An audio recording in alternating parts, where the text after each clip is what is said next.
ABC Listen. Podcasts, radio, news, music, and more.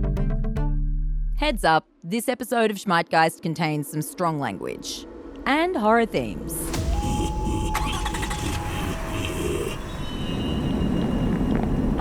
Do I want this? Oh, damn it, I missed it. I can't answer these questions for you. I know roughly where it is. I know where we are, but I can't tell you where to go. I know. Do we have tickets? No. Okay. We're just going to get in there. Okay. It's not going to be sold out. Okay. Grant, Yeah. what are we seeing? We're starting on it. Fuck me. No, but I genuinely forget what we're seeing. It's been a big week. And my brain's just gone blank too. I was seeing Infinity Pool. Yeah, right. Okay. Yeah. That's what I thought. So I was the one who pitched doing a horror episode, but truthfully, this field trip was an upsell. This field trip was Grant's idea. And Grant, if you've never made it to the credits before, is Schmeitgeist's producer and sound engineer. And he's playing it down, but he hasn't been this thrilled about an episode since Pop Music in season 1. And I love an upsell. So we have skipped work for the afternoon and are currently crawling through Sydney traffic on our way to the Friday matinee of Infinity Pool. And you haven't seen this one? Oh, I've not seen this one at all. And Brandon Cronenberg, son of legendary horror director David Cronenberg, he's got a much shallower career. He's only just started out, maybe in the last 10 years. Cronenberg of, as in these goats have been Cronenberged into a unicorn. Yeah, as in these goats have been Cronenberged. Okay. And so you know stuff. I feel like that's an overstatement. No, yeah. but you know stuff about this film and you know stuff about horror. A little bit, yeah. Yeah. More than me would be an accurate. Potentially. Yeah. No one missed the light. I'm not a film nerd in the sense that I know everything about everything, but I know what I like and I enjoy horror, and I'm definitely one of those people who still gets a lot of pleasure out of the prospect of a jump scare and So you enjoy a jump scare? I do. I don't love a jump scare. Makes you feel alive, Ange. Oh. I feel perfectly alive already. I feel too alive, if anything. I could do with feeling less alive. I'm going to take this light. And it's at this point, presumably as some sort of exposure therapy before we breeze into this R-rated, uncut version of a horror film, that Grant chooses to share something that I wasn't ready for. We've nailed this. When I moved into the house we bought, it was previously owned by the Presbyterian Church, and my son, who was 2 at the time, he was in the bath in the first week we were there and told me he didn't want to get out because the red man wanted to get in. And I was like, whoa, buddy, who's the red man? And he pointed over my shoulder to the corner where the shower is and goes, oh, he's right over there. And I'm like, whoa. What? Buddy, we're getting out of this bath. And he's like, no, the red man's going to get in the bath. And I'm like, oh, okay, so because it was previously owned by the Presbyterian Church and he saw clearly some red man, I got spooked. No shit. Because, is this the house that I came to stay in last weekend? Yeah, it is. So you didn't tell me about the fucking red man? We didn't have a lot of time, but anyway, pause that story for a minute. Wait, no! Get out of the car. I'm furious. I want the rest of the red man story. But also, we are late. Can we get 2 tickets to Infinity Pool? Infinity Pool? 2 to Infinity Pool. Did you want to sit in the front, center, or back? Back, please. Please. Sure. Okay. Come on. Coming. I got straws. Oh, you got straws. And after becoming briefly but quite badly lost inside a modestly sized cinema complex, F7? Jesus, we're grown adults, right? We can find a cinema. I don't know. we make it. Just in time.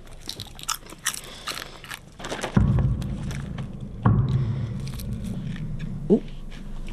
This is it.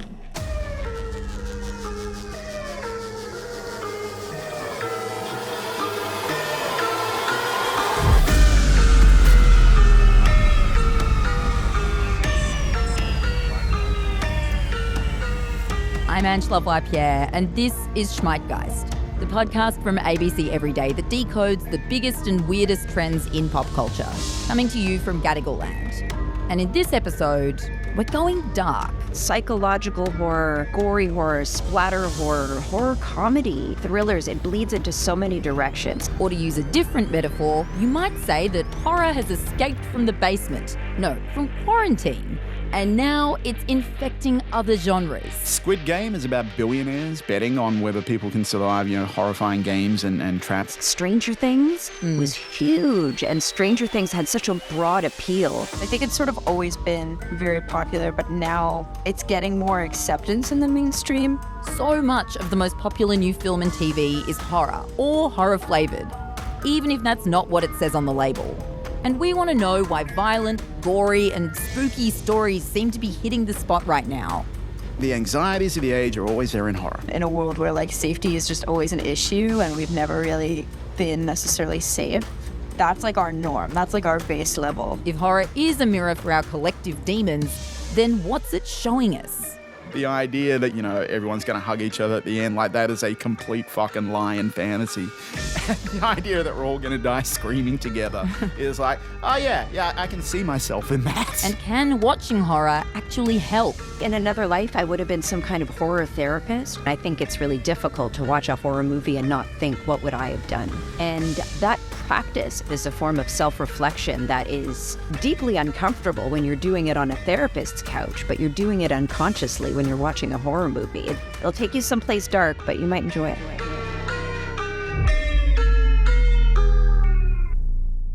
So there were several moments I nearly lost my nerve making this episode. 2 of those times were late at night when I was watching excerpts of horror films and the lights in the office went out because I'd been sitting still for too long and I had to run around like I was being chased to trigger the motion sensors. But the other times it was because I just couldn't find a ton of data to back up what I was seeing. Some, but not heaps. What we do know is that horror currently represents about 10% of the total US box office, which might sound low, but it's double the pre-pandemic share.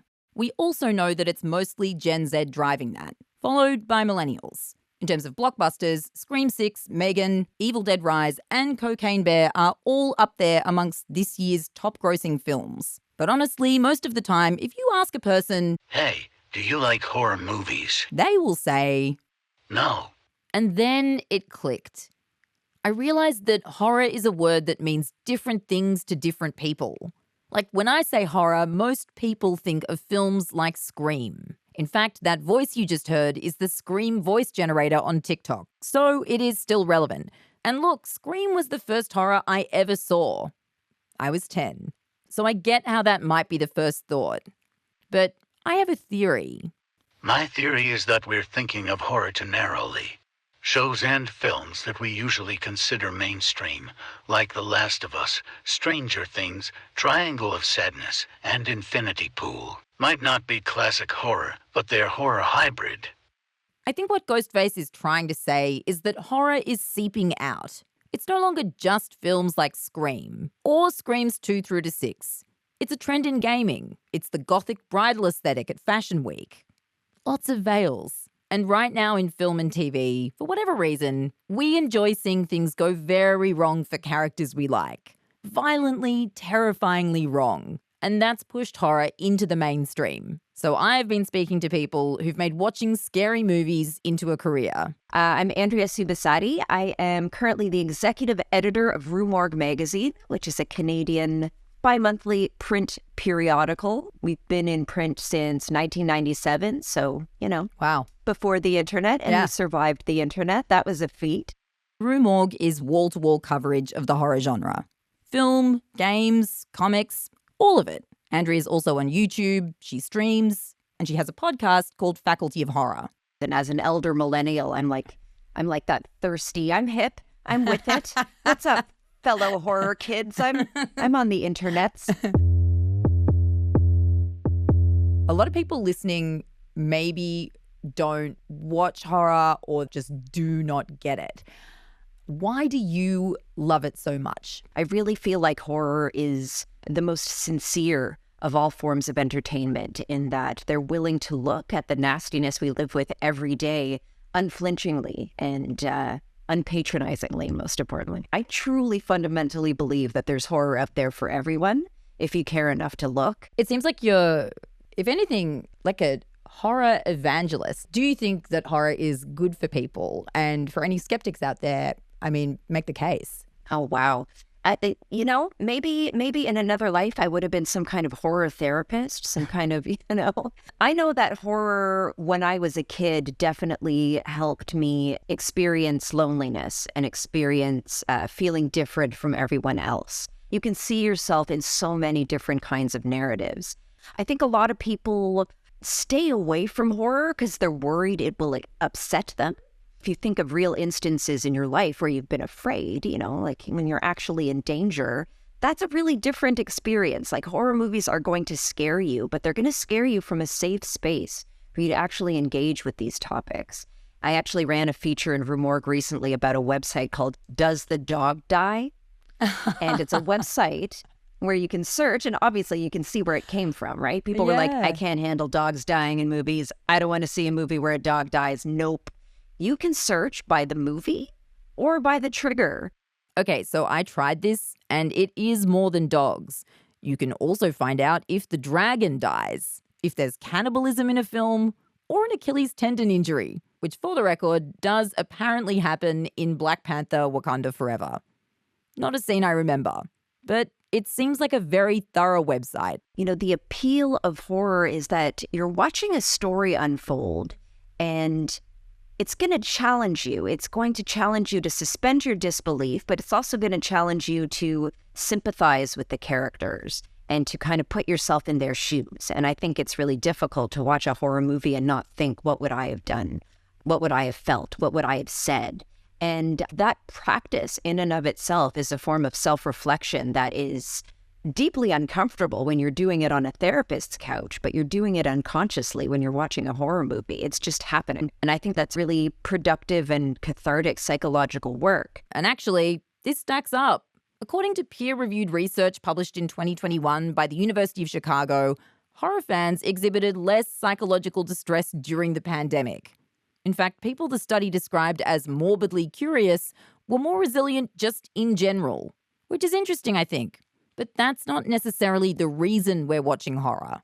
I think there are multiple factors. With the internet age, now everyone has so much access to finding not only the good stuff, but more of it, to make more of it. The technology is all there. Even stuff that's on TV is a hell of a lot racier than it was once upon a time. The sex, the gore, the violence. Game of Thrones blew the doors wide open for what can be on TV. And so the content is just, in general, a lot racier than it ever was.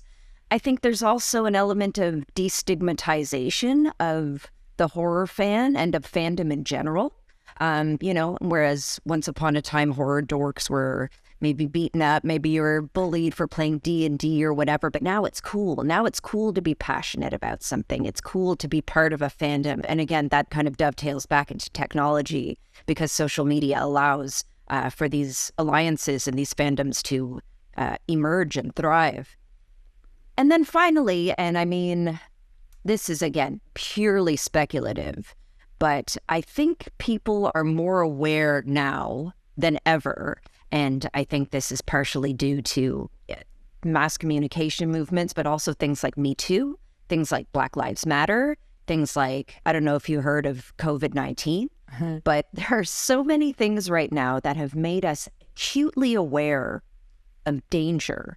And even if it's danger that we haven't personally faced, we're kind of looking at marginalized groups, we're understanding marginalization, we're understanding danger in a way more nuanced way than ever before. And I think we're all feeling that stress of danger being just about everywhere. And so it would make sense to me that more people are seeking the catharsis of narratives about danger. Yes. Okay. So it feels like there's something to that, right? Where, the world seems more challenging and more horrific and scary than it ever has. And so stories that address that are going to have a new appeal.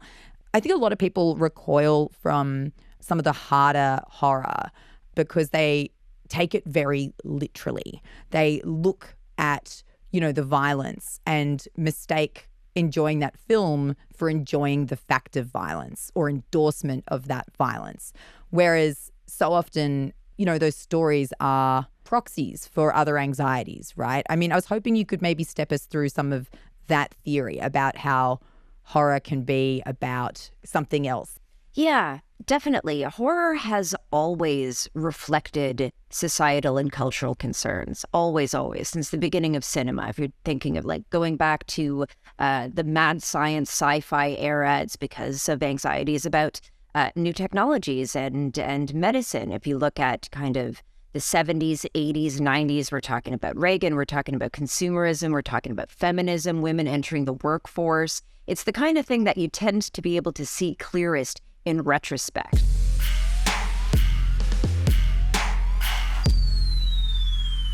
And that is important because in the same way that horror was a window into the mindset of the 70s or the 80s, it's doing the same job now, especially for Gen Z, who, like I said, watch more horror films than any other age group. I'm going to the movies. I obviously love horror, and I have since I was a kid, like Goosebump books. I was always a pretty morbid child. Get ready with me to go watch the new movie Megan. The second I saw that trailer of that little bitch dancing, I knew I wanted to go watch it. Winnie the Pooh Blood and Honey was so badly made that it was hysterical. The kills, though, were actually pretty fire. And that last one, Winnie the Pooh Blood and Honey, is a mess. It has an adult Christopher Robin returning to the Thousand Acre Wood only to discover that his childhood companions are trying to kill him. One fateful night, on the brink of starvation, Pooh decided that in order to survive, the group must consume one of their dearest friends. And thus, Eeyore was no more. The point is, horror filmmakers are catering for a broad palette. If you're under 40, an audience snapshot from October last year showed nearly half of Gen Z adults and 34% of millennials had seen a horror film at the cinema in the past 6 months. That's compared with 14% of Gen Xers and 4% of boomers. And young people have always been the main audience for horror, for brain chemistry reasons. But in this case, there is more to it. So we spoke to 19-year-old horror writer Cory McCullough. Okay. I'm Gory Cory. I'm a Gen Z horror filmmaker, blogger, and podcaster, and I work very closely with Fangoria magazine. And if you're someone who benefits from an image, then please know that on the front page of Cory's blog is a photo of them as a 9-year-old, dressed quite convincingly as Norman Bates from Psycho. I've really loved horror my whole life. You know, when I was little, we'd always watch like the Addams Family and the Munsters and Scooby-Doo. Just sort of grew from there. I feel like that's such a wholesome place for a love of horror to come from. Yeah. To be like, yes, Scooby-Doo. Like, I don't know what I expected you to say. Yeah. My mom was like really cautious about what I watched. But I remember in 5th grade, I think was my first like big horror movie. And she showed me Carrie, but she presented it as like, oh, it's this nice story about this girl that gets back at her bullies. And I was like, oh, nice. And I was horrified. But I loved it. I can see your dirty pillows. Everyone will. Breasts, Mama. They're called breasts. And every woman has them. 10, 15 years ago, like for a bunch of millennials at the same age, like film and TV was not, it just wasn't this dark. It just wasn't mucking around in the same subject matter. Nothing anywhere near this dark. Or like, you know, if it did, it was an outlier. And I'm like, why? Yeah. Why now? I mean, my suspicion is that it's maybe to do with the state of the world. But I want to know what you think. Yeah, I think there are a lot of things that go into it. For one thing, you know, like being born post 9/11 in a world where like safety is just always an issue and we've never really been necessarily safe can cause a lot of anxiety. I know I grew up every day thinking that it could be my last. Anytime I went to school, school shootings, at least in America, are so prevalent. And you're taught from such a young age that like you could be killed in you know, one of your safe spaces at any time. 19 children and 2 teachers were killed at Robb Elementary School in Uvalde, Texas. A criminal investigation into the delayed police response to the shooting is still ongoing. That's like our norm. That's like our base level. Like we don't even think about that, you know?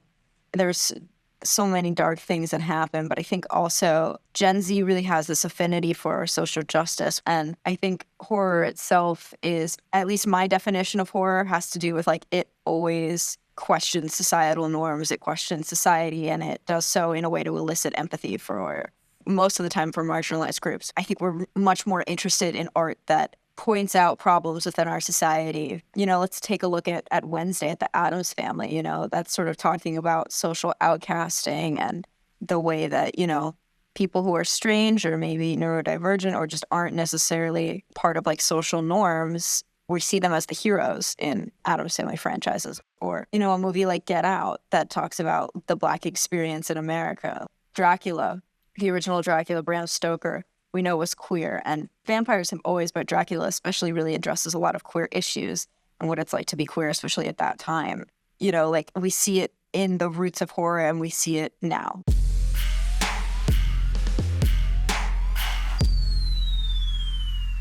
So once again, it's at least partly about the world feeling less safe to begin with.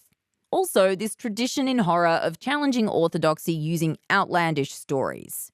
And those drivers made a lot of sense to me, even if relatively few people will come right out and call themselves fans. I think a lot of people also don't necessarily say that they're horror fans when they are, because horror is sort of a scary word that's not necessarily like respected. A lot of people don't want to admit that they like horror, or they don't even know, you know? I think the term horror gets sort of warped and a lot of people just sort of associate it with, you know, like a cheap slasher and cheap scares, which I love, but I think it's not really, you know, the heart of the genre.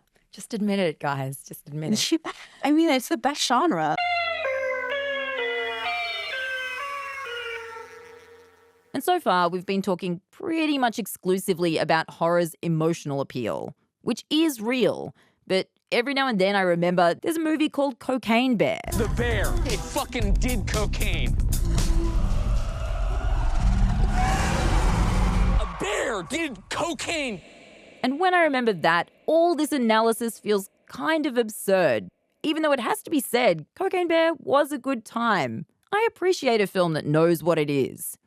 Anyway, whatever feeling horror brings up for you, the other factor is money. Because apparently, horror makes heaps of financial sense. I think there's an economic driver because what we haven't had previously is streaming. The thing about streaming, it's a very hungry medium. It needs constant replenishment, new stuff to watch, what's going to show up on your front page. And horror, for a variety of reasons, has historically been pretty cheap to make. This is Travis Johnson. I'm a freelance film critic and writer and occasional film producer, and I specialize in genre, which is like horror and sci-fi and action and martial arts movies and all that good stuff. And his point about horror having historically been one of the cheaper genres is still true, by the way. Last year, Barbarian, an Airbnb horror about late capitalism, was made on a budget of $4 million and made 10 times that at the box office. Smile, a psychological horror I will never watch after seeing the trailer in a dark, empty office, grossed $203 million, all off a $17 million budget. And yes, Cocaine Bear made money too, obviously. And that low-cost, high-yield pattern has been there all along. George Romero's Night of the Living Dead. 1967, we're in an abandoned house. There are zombies outside. We're shooting in black and white. We're using like chocolate syrup for blood. Part of it's cultural, but generally, historically, it's been pretty cheap to make. And that means like, going back to my original point, when streaming is just hungry for like more content, it's like, yeah, like buy a bunch of cheap horror movies. So what happens is you wind up, if you look on Netflix, there's a bunch of like low to mid-budget horror movies that you've like never heard of, you know, as a general audience member. But they're in your face, you've got nothing else to watch. So the Netflix instinct to just, oh yeah, what's that? Click.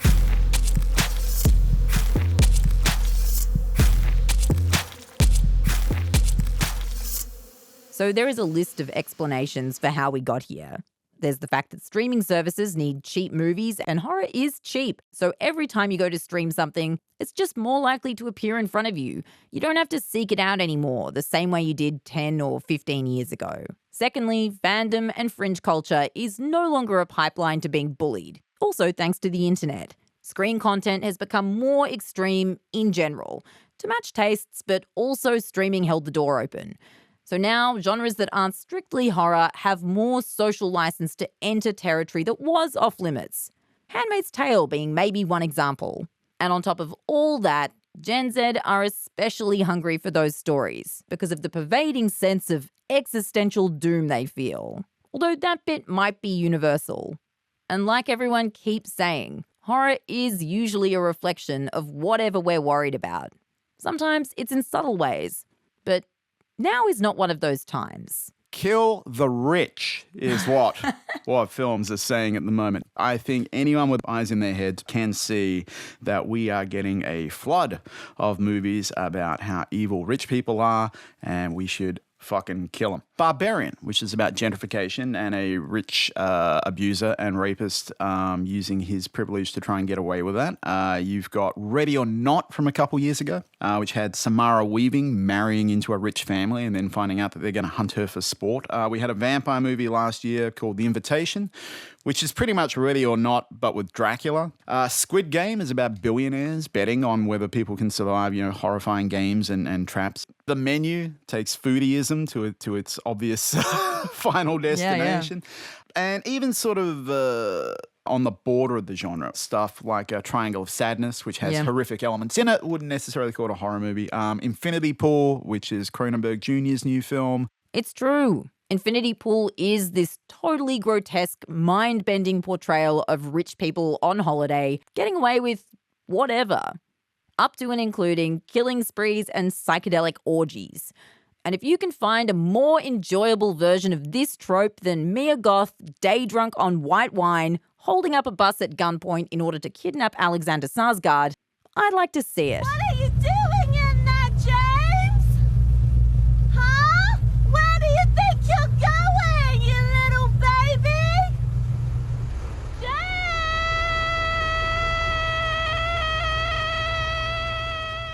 We're really talking about the idea of privilege and wealth insulating people from consequences to the degree that they can do whatever they want to whoever they want. And how do we fight against that as a culture or as individuals? The anxieties of the age are always there in horror. And right now it's that the rich they're vampires, they are living in ivory towers, they're isolated. We're expected to laud them as these perfect examples of humanity while we're getting kicked out of our houses, watching the rents go through the roof, knowing we're never going to own a home, knowing that our tertiary education debts are going to be like hanging around our necks till we crawl into our graves. And that is...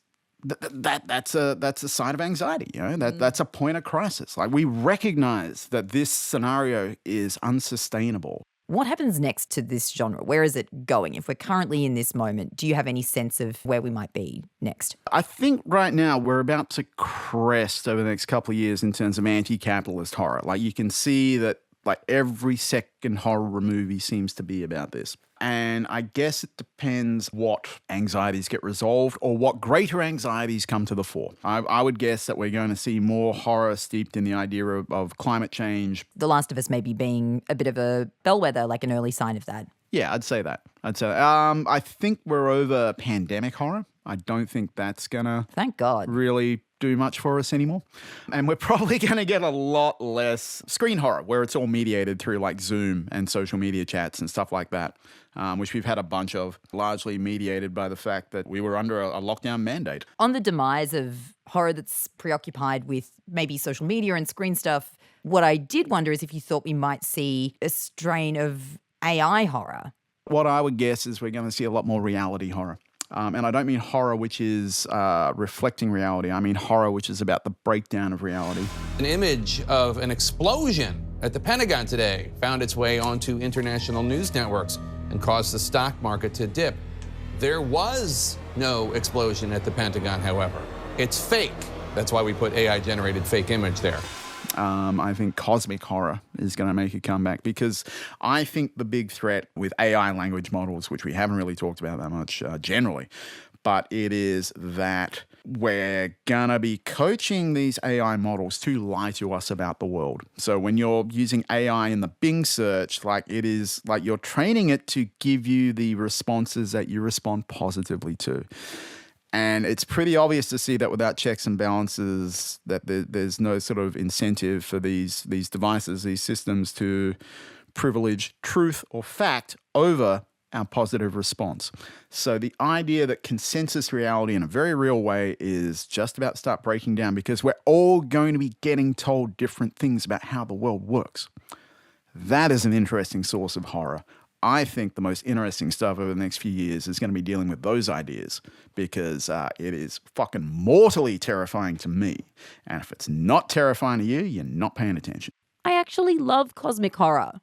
And I've been trying to shoehorn AI into this season for 6 whole episodes now. So this feels like a good result. And I guess that's all the loose ends tied up. All but one. Tell me, what's the question? So wait, so hold on. Okay, so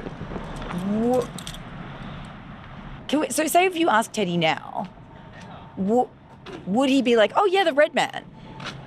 Yeah, I've mentioned it, and he's aware of it, I think, because of my reaction. Memory, though. But no, I don't think he has that memory because it's been 3 years now.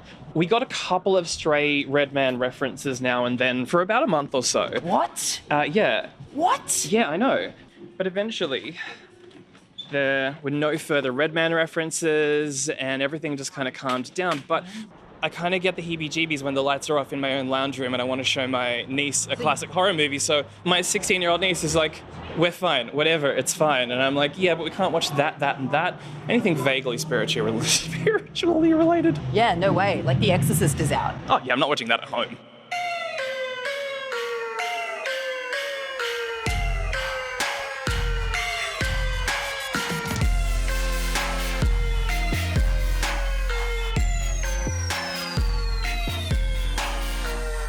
Schmeitgeist is made by me, Ange Lavoie-Pierre, and our sound engineer, producer, and resident horror fan, Grant Walter, for ABC Every Day. The next episode of Schmeitgeist is all about how 2 whole generations came to seemingly despise capitalism.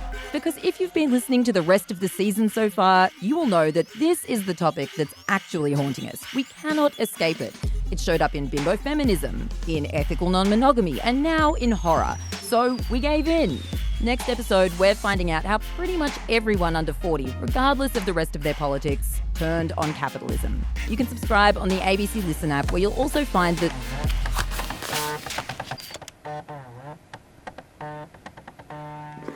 Grant. No, I'm in the middle of recording. I'm not even in the middle. I've got 2 lines left. I could have done it in the time of bit. Now? Did you not book the studio? No, it's fine. I can't see anyone, but that's fine. Yeah. Yeah, no. Yeah, okay. Bye. Bye. It's 11:30. This is so dumb. Who on earth has booked the studio? Redman. I don't know.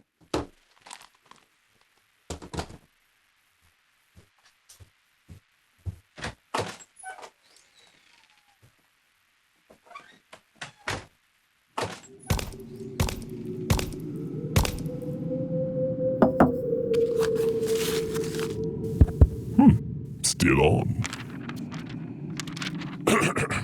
You can subscribe on the ABC Listen app, where you'll also find other episodes of Schmeitgeist, like our 2-part investigation into the ADHD wave. Why some people are being charged $3,000 just for a diagnosis.